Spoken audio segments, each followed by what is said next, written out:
Pernahkah kamu merasa seperti kehilangan kendali atas dirimu sendiri? Cinta memang bisa membuat kita takluk, tetapi bagaimana jika itu bukan cinta, melainkan ilmu hitam? Inilah kisah nyata yang aku alami.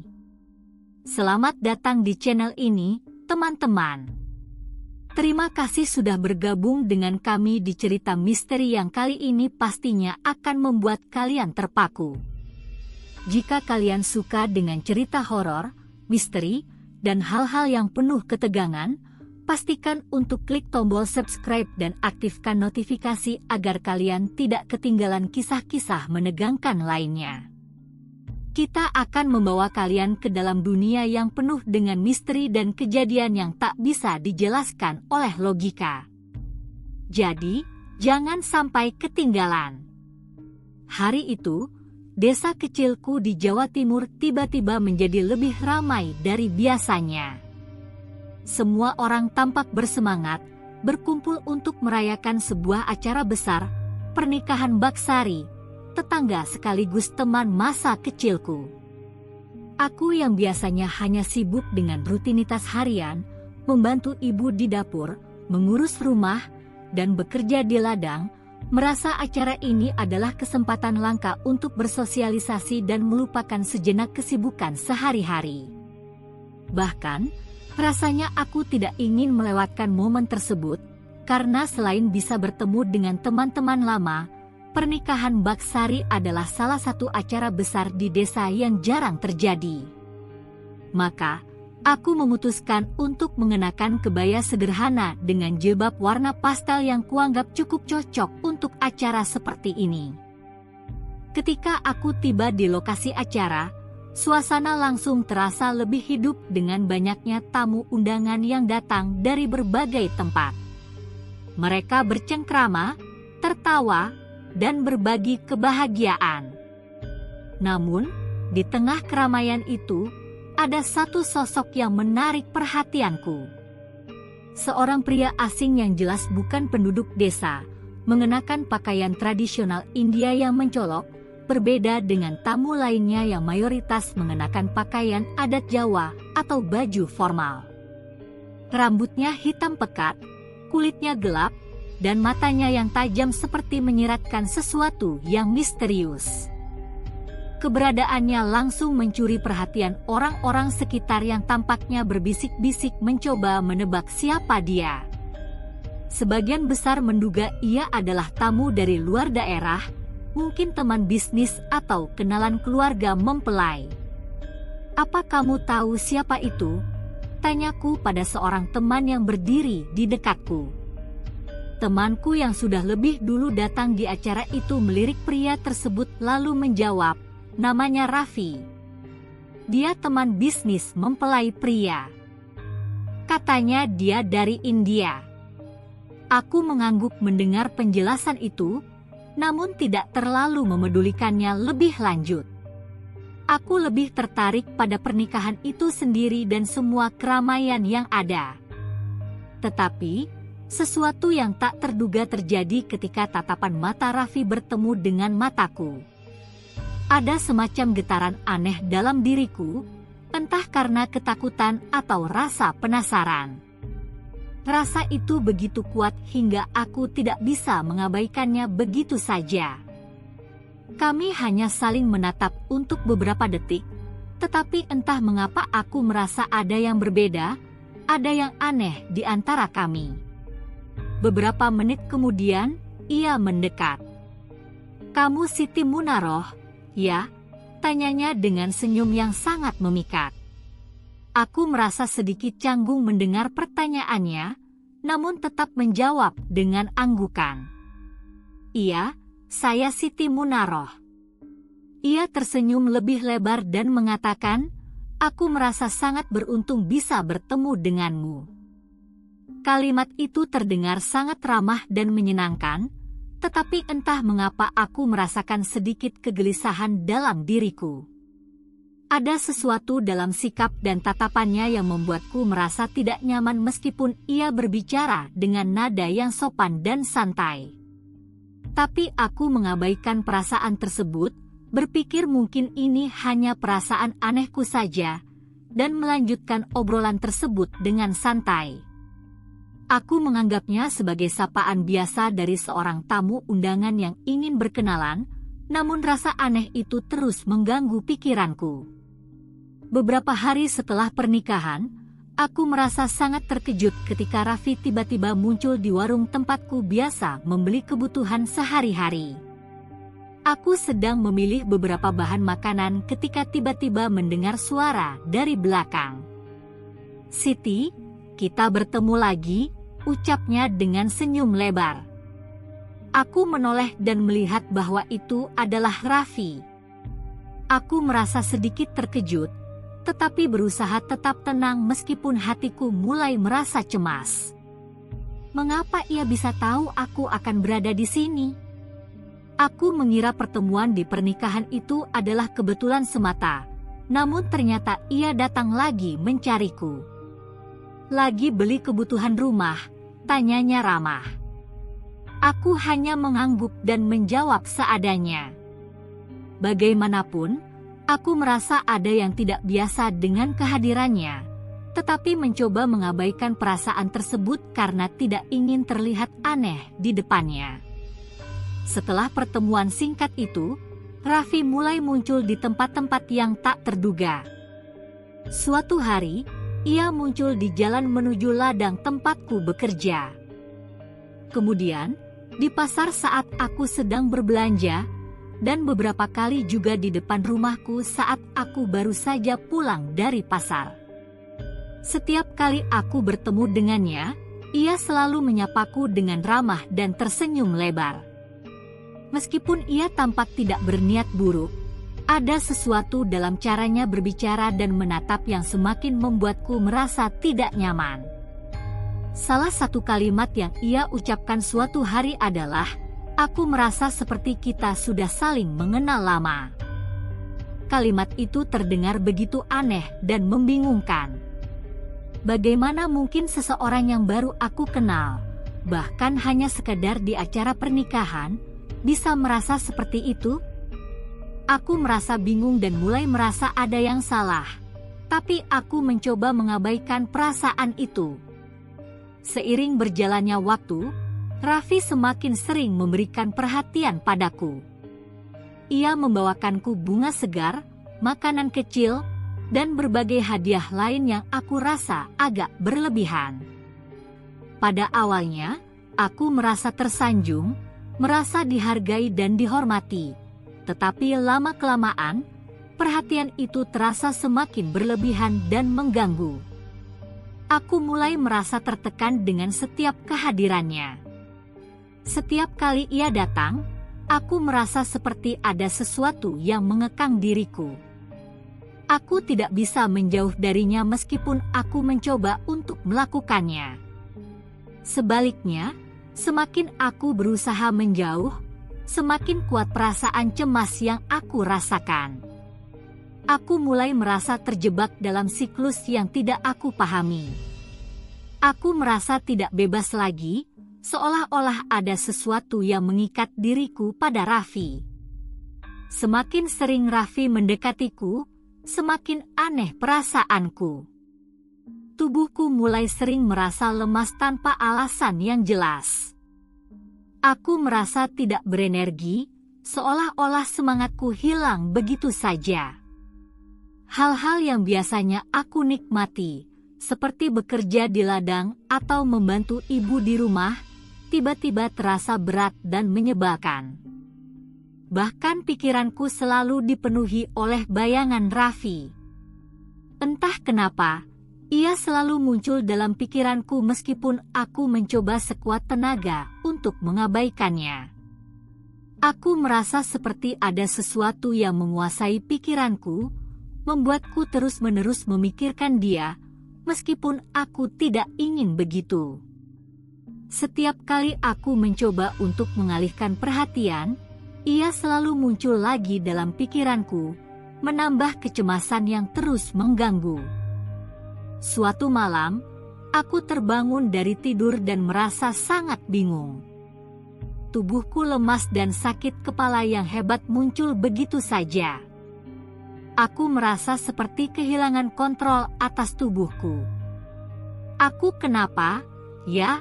Gumamku sambil memandangi langit-langit kamar. Aku mencoba tidur kembali, tetapi rasa cemas yang luar biasa terus mengganggu pikiranku. Setiap kali aku berusaha menjauh dari Raffi, perasaan takut dan cemas itu datang kembali. Hal ini semakin membuatku merasa bingung dan tertekan. Aku mulai merasakan adanya sesuatu yang aneh di dalam diriku, sesuatu yang tidak bisa aku jelaskan dengan kata-kata. Aku merasa tidak berdaya dan terperangkap dalam situasi yang tak bisa aku kontrol. Bahkan ketika aku mencoba untuk berbicara dengan ibuku mengenai perasaan ini, ia hanya menganggapnya sebagai kelelahan biasa. "Mungkin kamu terlalu banyak pikiran, Nak," katanya. Tetapi aku tahu, ini bukan sekadar kelelahan fisik. Ada sesuatu yang lebih besar yang sedang terjadi. Malam-malamku semakin penuh dengan mimpi buruk yang terus menghantui tidurku. Aku sering bermimpi bertemu Raffi dalam situasi yang gelap, seperti berada di tempat yang tidak aku kenal. Dalam mimpi itu, Raffi memanggilku dengan suara lembut tetapi sangat menakutkan, "Datanglah padaku, Siti. Kamu milikku." Suaranya sangat memikat, tetapi aku merasa terperangkap. Dalam mimpiku, aku berusaha untuk berlari menjauh, tetapi kaki-kakiku terasa begitu berat, seperti ada sesuatu yang menghalangi gerakanku. Setiap kali aku terbangun, tubuhku basah oleh keringat dingin, dan aku merasa sangat takut. Aku mencoba untuk menenangkan diriku dengan membaca doa dan mengingat Allah, berharap agar rasa takut itu hilang, tetapi bayangan Raffi terus menghantui pikiranku. Mimpi-mimpi tersebut tidak hanya terjadi sekali, melainkan hampir setiap malam. Aku merasa seperti kehilangan kendali atas diriku sendiri. Mimpi-mimpi itu semakin menjadi-jadi, dan aku merasa seperti ada kekuatan yang lebih besar yang menguasai pikiranku dan tubuhku. Aku semakin merasa lemah dan tak berdaya, merasa tidak bisa melawan apa yang terjadi padaku. Ketika aku bangun di pagi hari, perasaan takut dan kecemasan itu tidak hilang begitu saja, malah semakin menguat. Aku merasa terjebak dalam mimpi yang nyata, seolah-olah aku tidak bisa keluar dari lingkaran ini. Keadaan ini membuatku semakin bingung, dan aku merasa hidupku tidak lagi seperti sebelumnya. Setiap hari terasa semakin berat, dan aku tidak tahu harus berbuat apa. Dalam keputusasianku, akhirnya aku memutuskan untuk bercerita pada sahabatku, Nisa, yang sudah lama mengenalku. Nisa adalah orang yang selalu bisa aku andalkan dalam segala hal, dan aku tahu ia pasti akan memberi nasihat yang baik. Aku menceritakan semuanya kepadanya, dari pertemuan pertama dengan Raffi hingga gejala-gejala aneh yang mulai aku rasakan. "Nis, aku merasa ada yang aneh." Aku tidak bisa berhenti memikirkan Raffi, bahkan ketika aku tidak ingin memikirkannya, kataku sambil menahan air mata. Nisa menatapku dengan tatapan serius, lalu akhirnya berkata, "Siti, kamu harus hati-hati. Aku pernah mendengar cerita tentang hal-hal seperti ini. Kadang orang asing membawa hal-hal yang tidak kita pahami." Kalimat itu membuatku semakin takut, namun aku merasa ada kebenaran dalam setiap kata yang Nisa ucapkan. "Apakah kamu yakin ini cinta, Siti? Atau ini sesuatu yang lebih buruk?" tanya Nisa dengan cemas. Aku hanya bisa menggeleng, merasa bingung dan tidak tahu harus menjawab apa. Aku tidak tahu, Nis. Rasanya seperti aku kehilangan kendali atas diriku sendiri, jawabku dengan suara serak. Nisa pun mengingatkanku untuk lebih berhati-hati. Ia menyarankan agar aku pergi menemui Butini, seorang dukun yang terkenal di desa kami karena kemampuannya dalam menangani masalah-masalah mistis. Kamu harus mencari tahu apa yang sebenarnya terjadi, Siti. Aku tidak ingin kamu semakin terpuruk, katanya. Aku merasa sedikit ragu, namun aku tahu, jika ada orang yang bisa membantuku, mungkin Butinilah orangnya. Ketika aku memutuskan untuk menemui Butini, seorang tetua desa yang terkenal dengan kemampuannya menangani hal-hal mistis, aku merasa sangat cemas. Suasana di rumah Butini selalu terasa sunyi dan mencekam. Setiap kali aku melangkah menuju rumahnya, rasa takut selalu datang menyelimuti diriku. Rumahnya terletak di ujung desa, agak terisolasi dari rumah-rumah lainnya. Rumahnya tidak seperti rumah kebanyakan, terlihat lebih tua dan sudah beberapa kali diterpa hujan deras, namun tetap berdiri kokoh. Dindingnya yang terbuat dari bambu terlihat usang, dan atapnya dari anyaman daun kelapa yang tampaknya sudah beberapa kali diperbaiki. Namun, di balik segala kekurangan itu, rumah Butini terasa penuh dengan aura misterius yang membuat orang-orang merasa ragu untuk mendekat. Ketika aku tiba di depan rumah Butini, pintunya terbuka perlahan, dan aku melihat wajah Butini yang ramah menyambutku. Namun, tatapan matanya yang tajam langsung mengarah ke mataku, dan seketika itu juga, aku merasakan sebuah getaran aneh di dalam tubuhku. Ada sesuatu yang berbeda dalam pandangannya. Seolah-olah, Butini bisa melihat lebih dalam dari yang aku inginkan. Ia menatapku dengan tatapan penuh perhatian dan sedikit khawatir. Nak, ada sesuatu yang berat yang sedang kamu bawa. Ya, katanya dengan suara lembut, namun aku bisa merasakan ketegasan di dalamnya. Aku merasa bulu kuduku merinding dan hampir tidak bisa berkata-kata. Tidak tahu apa yang membuatku terdiam begitu lama.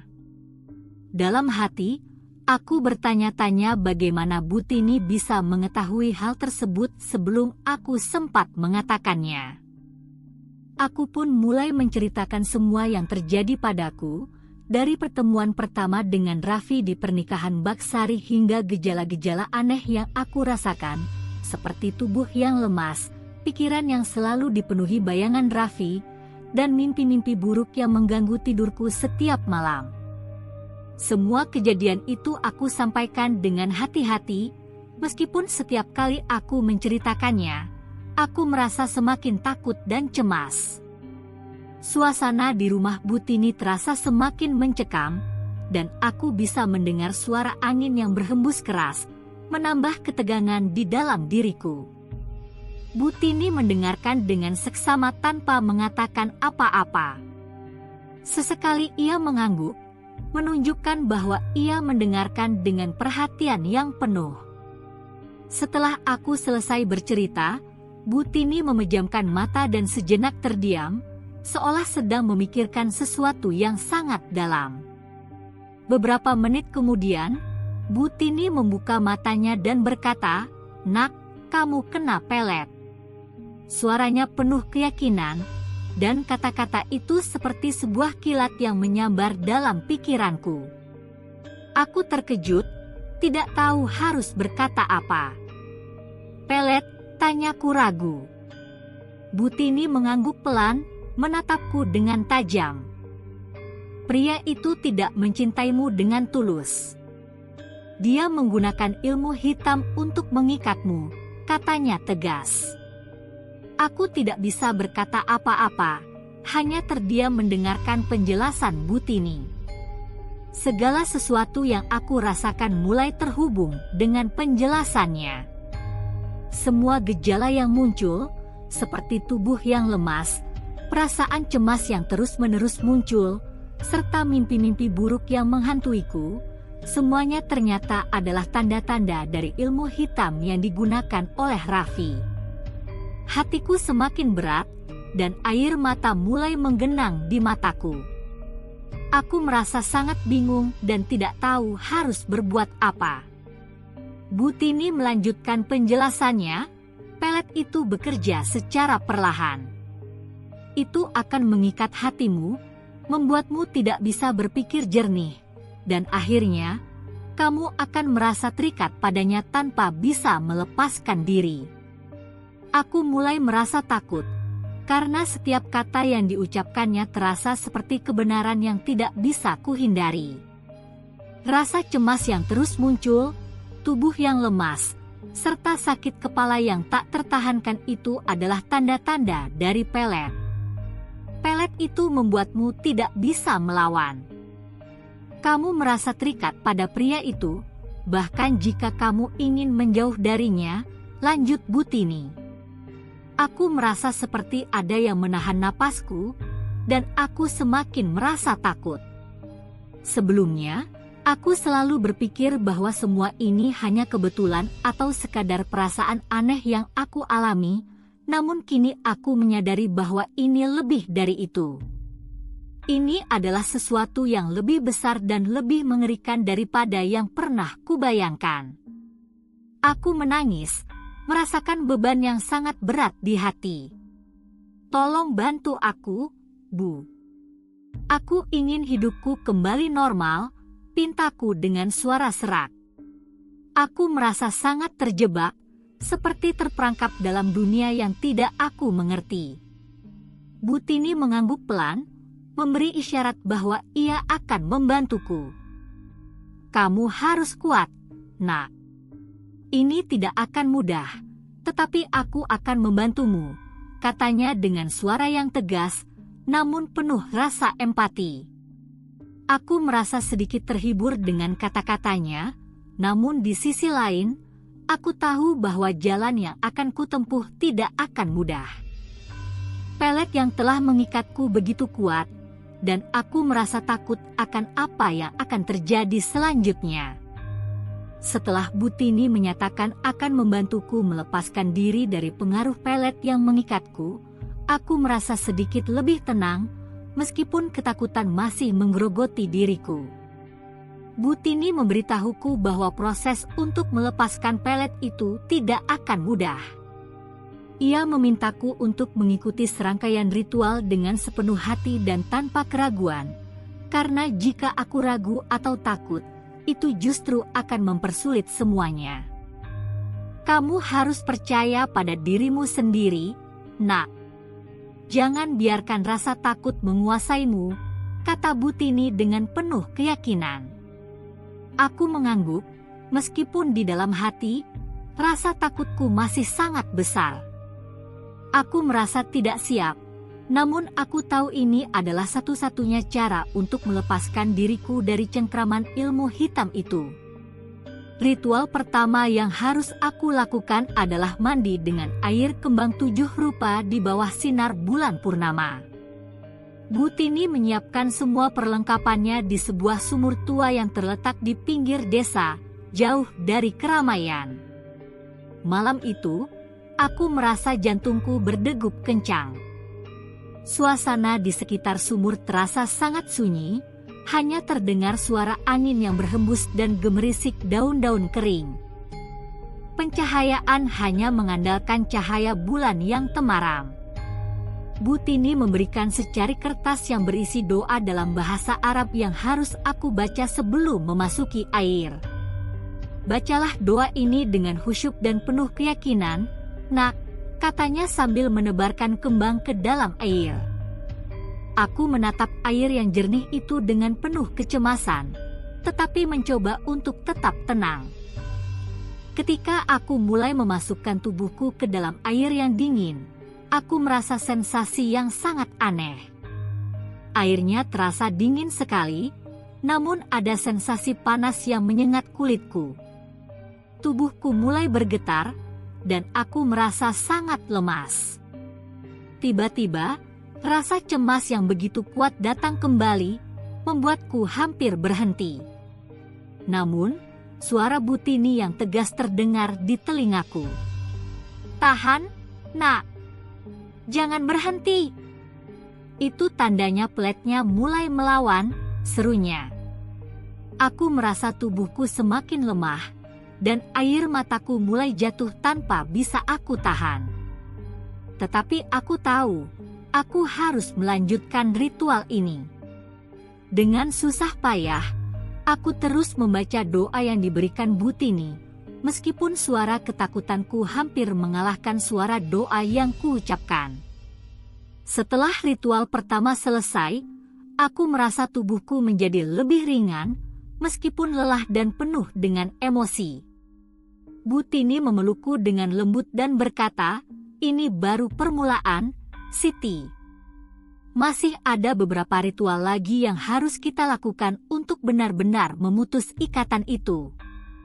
Aku merasa sedikit lega, namun pada saat yang sama, ketakutanku kembali muncul. Ritual ini belum selesai, dan aku tahu perjuanganku baru saja dimulai. Meskipun aku merasa sedikit lebih baik, rasa takut yang mendalam masih terus menghantui pikiranku. Aku tidak tahu apa yang akan terjadi selanjutnya, namun aku tahu bahwa aku harus bertahan. Ketika aku mulai menjalani ritual-ritual berikutnya untuk melepaskan diriku dari pengaruh pelet itu, Raffi mulai menunjukkan reaksi yang tidak biasa. Ia mulai menghubungiku lebih sering. Setiap kali aku berusaha menghindar atau tidak meresponsnya, ia akan menghubungiku melalui telepon, bertanya mengapa aku menghindarinya. Suatu malam, aku menerima telepon dari Raffi yang terdengar sangat cemas. "Siti, kenapa kamu menghindar dariku? Apa aku melakukan sesuatu yang salah?" Suaranya terdengar sangat berbeda dari biasanya. Ada tekanan yang terasa dalam setiap kata-katanya, seolah-olah ia berusaha mengendalikan perasaanku. Aku merasa semakin takut, tetapi aku mencoba untuk tetap tenang dan menjawab, "Aku hanya butuh waktu untuk diriku sendiri, Raffi." Namun, esok harinya, Raffi datang ke rumahku tanpa pemberitahuan. Ia berdiri di depan pintu dengan wajah yang tampak gelisah, seolah-olah tidak bisa hidup tanpaku. "Siti, aku tidak bisa kehilanganmu. Kenapa kamu menjauh dariku?" tanyanya dengan nada yang hampir memohon. Aku mencoba untuk tidak menatap matanya, karena aku tahu aku akan kehilangan kendali lagi jika aku melakukannya. "Raffi, aku butuh waktu. Tolong jangan ganggu aku," kataku dengan suara yang gemetar. Namun, Raffi tidak mau menyerah. "Aku mencintaimu, Siti. Aku akan melakukan apa saja untukmu," katanya dengan nada yang semakin tegas. Aku merasa seperti terjebak, dan ketakutan semakin menguasai diriku. Ibuku yang melihat kejadian itu mulai curiga dengan perlakuan Raffi terhadapku. Setelah Raffi pergi, ia bertanya dengan penuh kekhawatiran, "Nak, ada apa sebenarnya? Kenapa pria itu terlihat begitu ngotot?" Aku tidak bisa menjawab, hanya bisa menangis di pelukan ibu. Aku merasa sangat tertekan dan terjebak dalam situasi yang sulit. Aku berharap semua ini segera berakhir dan aku bisa merasa bebas dari pengaruh Raffi yang semakin menakutkan. Ritual terakhir yang harus aku jalani adalah yang paling menakutkan. Butini memintaku untuk melakukan puasa selama sehari penuh, berdoa di tengah malam sambil membakar dupa di kamar, untuk menghadapi ujian terakhir ini. Malam ini akan menjadi penentuan, Nak. Kamu harus kuat. Jangan biarkan rasa takut menguasaimu, kata Butini dengan suara yang penuh tekad. Malam itu, aku mengikuti semua instruksi Butini dengan penuh ketegangan.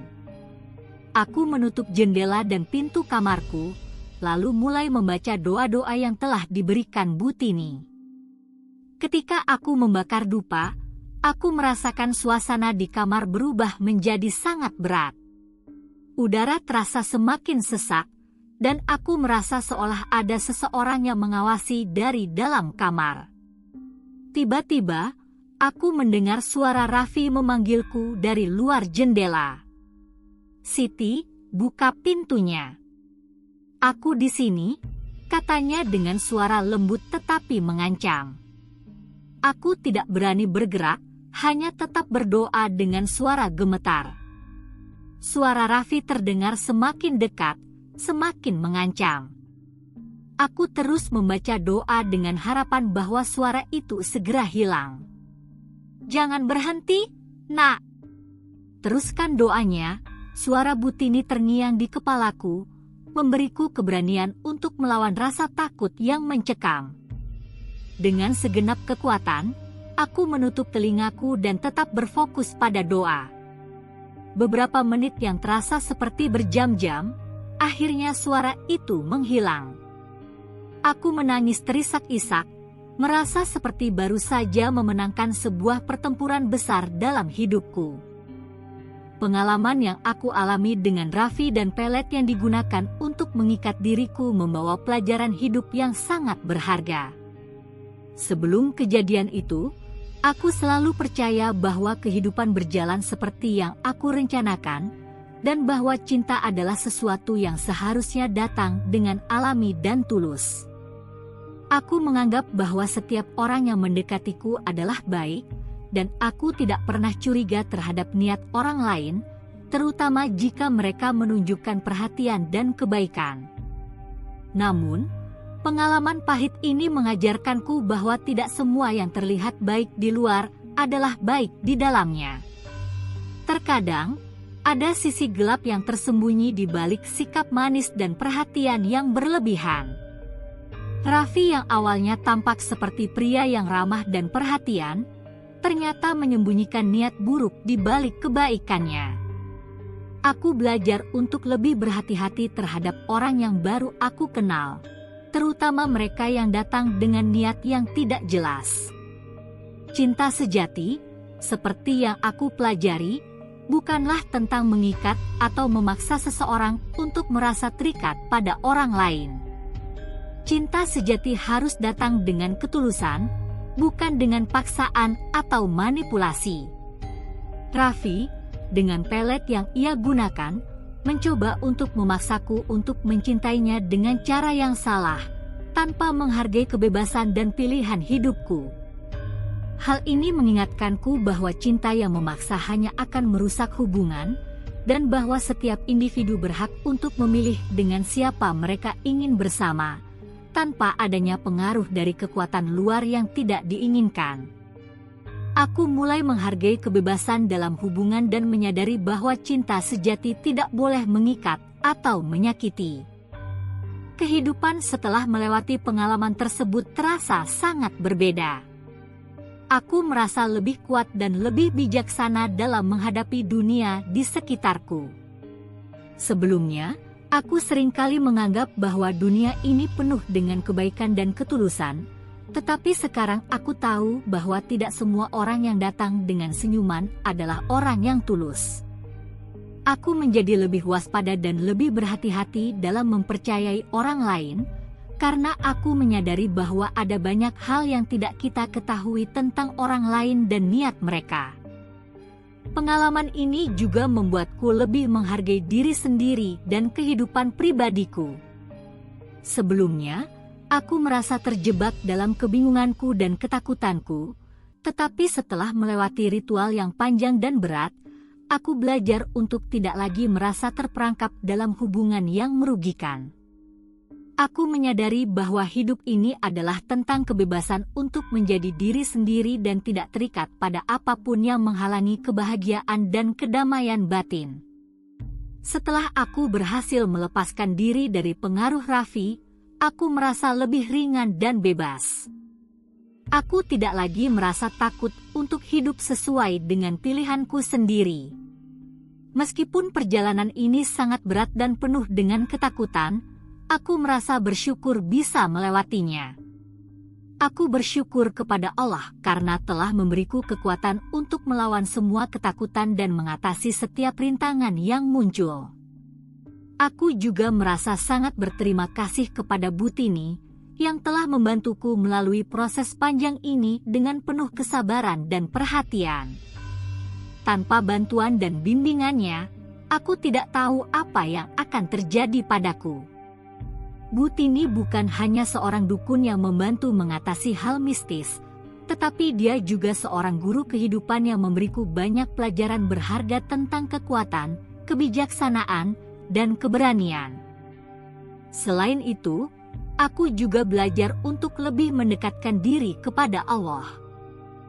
Ketika aku merasa terperangkap dan tidak tahu harus berbuat apa, doa dan kepercayaan kepada Allah menjadi satu-satunya pegangan yang dapat membantuku. Allah telah memberi petunjuk dan kekuatan yang aku butuhkan untuk melepaskan diri dari pelet dan ilmu hitam yang digunakan oleh Raffi. Aku menyadari bahwa segala sesuatu yang terjadi di dunia ini sudah ditentukan oleh takdir Allah, dan bahwa setiap ujian yang kita hadapi merupakan bagian dari rencananya yang lebih besar. Aku mulai lebih rajin berdoa dan menjaga hubungan spiritual dengan Allah, memohon perlindungannya agar tidak terjerumus dalam hal-hal yang merugikan. Kisah yang aku bagikan ini bukan untuk menakut-nakuti atau membuat orang lain merasa takut terhadap hal-hal mistis atau gaib, tetapi lebih sebagai sebuah peringatan dan pelajaran bagi siapa saja yang membacanya. Dunia ini memang penuh dengan hal-hal yang tidak selalu bisa kita pahami, dan kita harus selalu waspada terhadap pengaruh-pengaruh yang tidak kita inginkan dalam hidup kita. Tidak semua orang yang datang dengan niat baik memiliki niat yang tulus.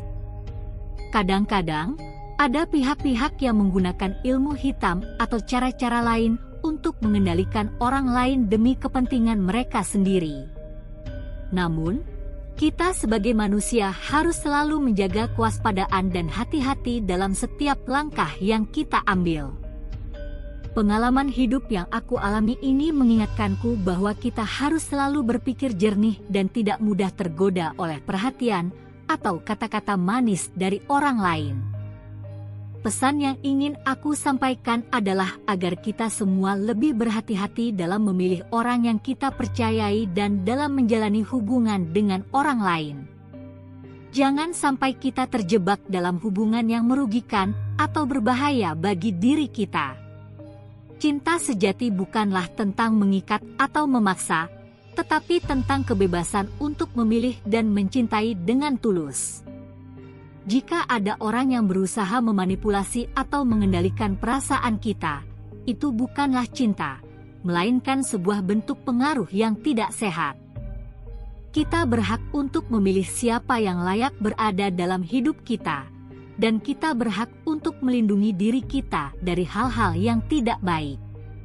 Selain itu, kita juga harus selalu mendekatkan diri kepada Allah dan memohon perlindungannya dari segala bentuk keburukan dan godaan yang ada di dunia ini. Dalam setiap kesulitan yang kita hadapi, doa dan keyakinan kepada Allah adalah jalan terbaik untuk mendapatkan kekuatan dan petunjuknya. Allah selalu mendengarkan doa hamba-Nya, dan tidak ada yang tidak mungkin jika kita berdoa dengan penuh keikhlasan dan kesungguhan hati. Dalam setiap ujian yang datang, kita harus ingat bahwa Allah tidak akan memberikan ujian yang melebihi kemampuan hamba-Nya, dan bahwa setiap ujian adalah untuk membuat kita lebih kuat dan lebih dekat dengannya. Aku juga ingin mengingatkan kepada semua orang untuk tidak mudah mempercayai orang yang baru kita kenal, terutama mereka yang tampaknya terlalu sempurna atau terlalu baik untuk menjadi kenyataan. Dunia ini penuh dengan tipu daya, Dan kita harus selalu berhati-hati agar tidak jatuh dalam perangkap orang-orang yang hanya mencari keuntungan dari kelemahan kita. Jangan mudah terpengaruh oleh perhatian yang berlebihan atau kata-kata manis, karena terkadang itu bisa menjadi cara untuk mengendalikan atau memanipulasi kita.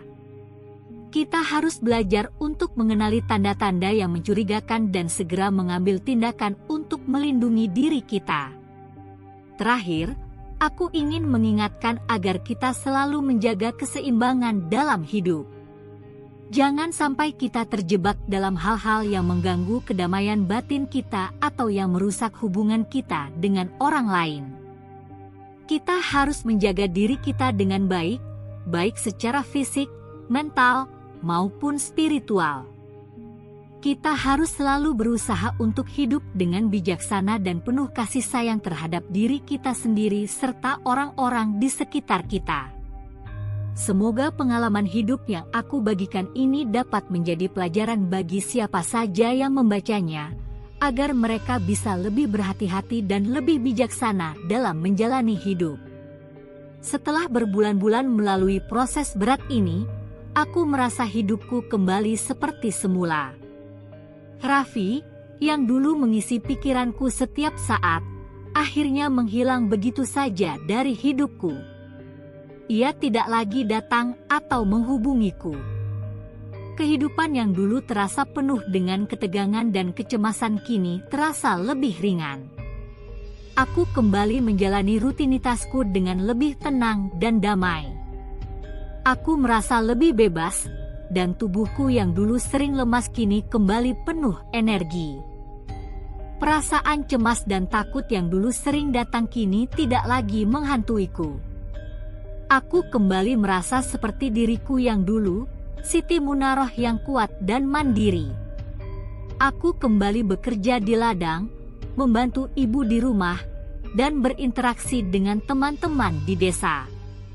Aku merasa seolah-olah hidupku kembali berjalan dengan normal, dan aku bisa bernafas dengan lega.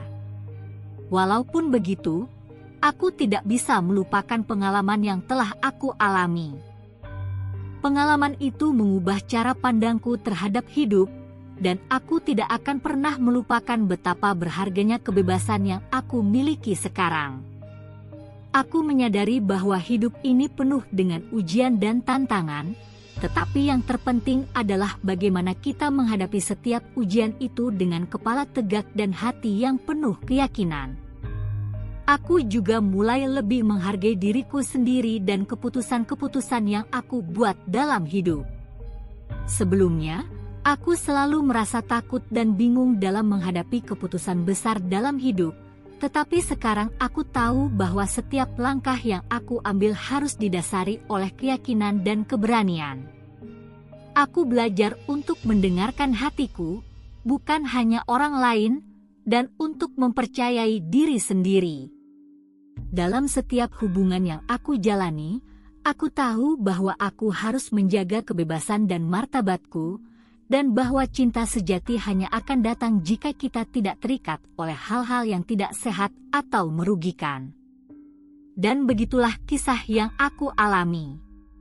Sebuah perjalanan yang penuh ketakutan, kehilangan, dan akhirnya kebebasan.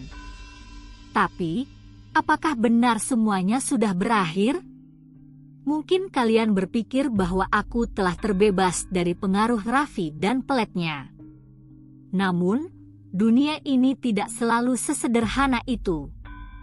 Ada banyak hal yang tersembunyi di balik apa yang kita lihat, dan aku mulai menyadari bahwa setiap tindakan kita selalu ada konsekuensinya. Apa yang telah aku alami mungkin hanya permulaan dari sesuatu yang lebih gelap. Jangan pernah meremehkan kekuatan yang tidak terlihat. Jangan pernah berpikir bahwa kita aman dari hal-hal yang tak kasat mata, yang bersembunyi di bayang-bayang. Raffi mungkin telah pergi dari hidupku, tetapi entah siapa yang akan datang berikutnya. Setiap kali aku menutup mata, aku merasa seperti ada sesuatu yang mengawasi. Suara-suara yang tidak bisa aku jelaskan, bisikan di malam hari, dan perasaan bahwa aku masih terjebak dalam dunia yang penuh misteri dan kegelapan. Dunia ini penuh dengan hal-hal yang tidak bisa kita pahami, dan siapa tahu apa yang menunggu kita di balik sudut-sudut yang gelap. Jadi, teman-teman, tetap waspada. Jangan biarkan diri kalian terlena dengan ketenangan yang sementara. Dunia ini lebih gelap daripada yang kita kira. Jika kalian merasa ada yang aneh, ada yang tidak beres, percayalah pada firasat kalian. Karena, seperti yang aku alami, kadang-kadang kita tidak pernah tahu siapa yang sebenarnya berada di balik bayang-bayang. Sampai jumpa di cerita berikutnya, jika kalian berani mendengarkannya. Jangan lupa untuk tetap menjaga diri kalian, dan selalu berdoa memohon perlindungan.